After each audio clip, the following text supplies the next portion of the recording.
All right, YouTube, it's been a little while since I put a lesson up, so this one I'm going to talk about software latency and give you some examples between latency and avoiding latency by doing a little trick. This is specific to keyboards, not really for other instruments, but you can probably use it for other things. So that is what you're hearing right there, software latency. So you're hearing the sound that's on my old SQ80 as well as a plugin that's over here on my recording software called SQ8L, which is a software simulation of the vintage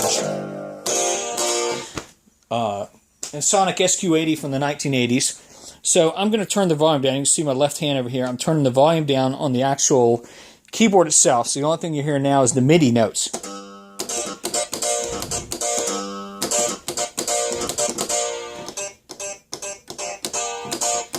So hopefully you can see there's a couple of millisecond delay there. It's pretty close. I've got pretty good latency to my laptop, but there's still a little delay between when you hit a note and when you hear it sound out through the monitors.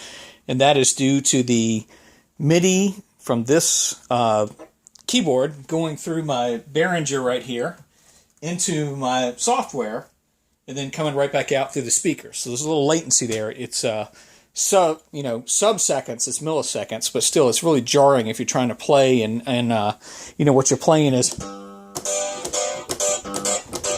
and there's a delay. So one way you get around that is by doing direct monitoring of the sound on the keyboard. You pick something that's pretty close on the keyboard and you mute what's going through the MIDI. So that's what I'm going to do right here. I'm going to go over here to my software and I'm going to mute what's coming out the soft synthesizer that's on the computer. So I have muted that, so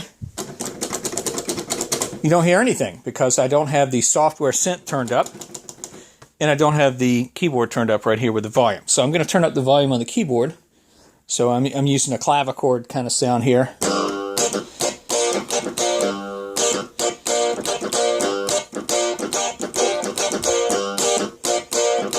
So that's real time. So what you do is, on your software over here, is you press record, use the MIDI notes, but you're listening to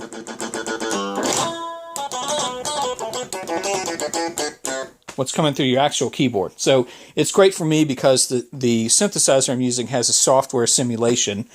If you don't have that, you pick something. So if you're using a piano, pick a piano on your keyboard,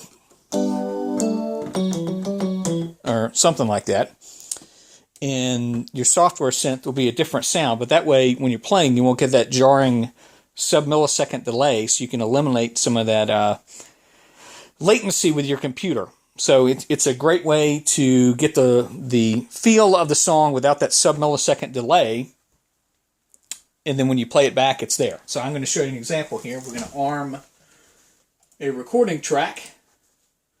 So I'm going to add a track here, and I'm going to put it on a MIDI input. So we're going to use channel 1 on the MIDI. Let me add a synthesizer here so you can hear what I'm talking about. So I'm going to select, just for example here, I'm going to pick something that's something different. So I'll pick a piano here. So you can see I still got the, I'll pick an organ on my physical keyboard. So you definitely hear it's an organ there. So I'm going to cut the volume down and then select my software synth. And that should be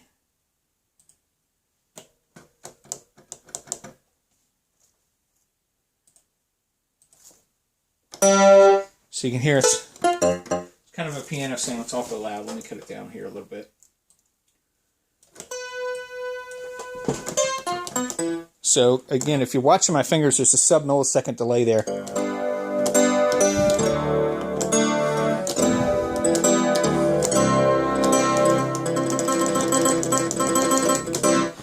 So there's definitely a delay there between the two things. Between my keyboard and when it gets to the software over here. So I'm going to mute my software synth so you no longer hear that. So you don't hear anything, so I'm going to cut my volume up.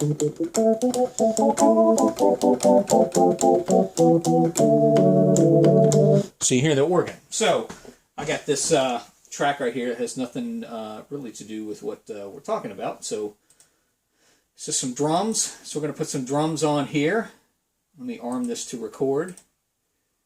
And I'm going to record it for you and then play you back a couple of bars of this thing so you see what I'm talking about. So it's a kind of a rock drum beat, but you'll get the feel. So you hear the drum beat going. So now I'm going to play in time with that drum beat. I'll do something here. We'll do G major.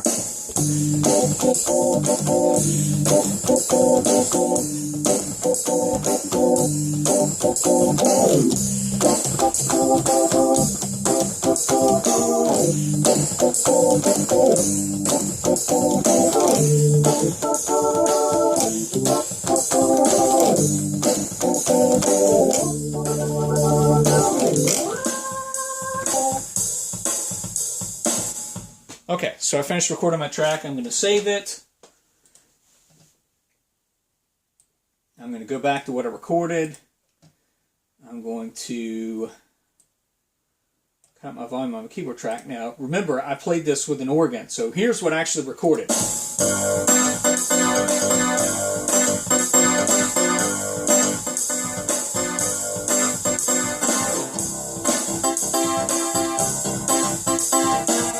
So you hear that my piano track is pretty much in time with what was going on with the drums.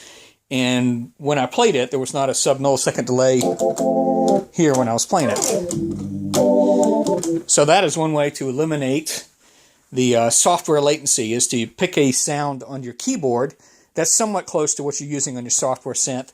And when you're monitoring, only listen to what's coming out the keyboard. Then you get the sound directly without any kind of latency or delay. Sometimes it can be very difficult to troubleshoot latency on your computer. Sometimes your hardware isn't up to speed for it. Maybe the software plugin is really heavy on CPU, that kind of thing. So that's a great way to eliminate that kind of stuff. So good luck with that. Stay tuned for more updates, and I appreciate all the new subscribers. Definitely, keep watching. I'll put up some more stuff. Some of it may not be keyboard. It may not be guitar. It might be bass. It might be other things. I play a couple of different instruments, so stay tuned for more. Thanks.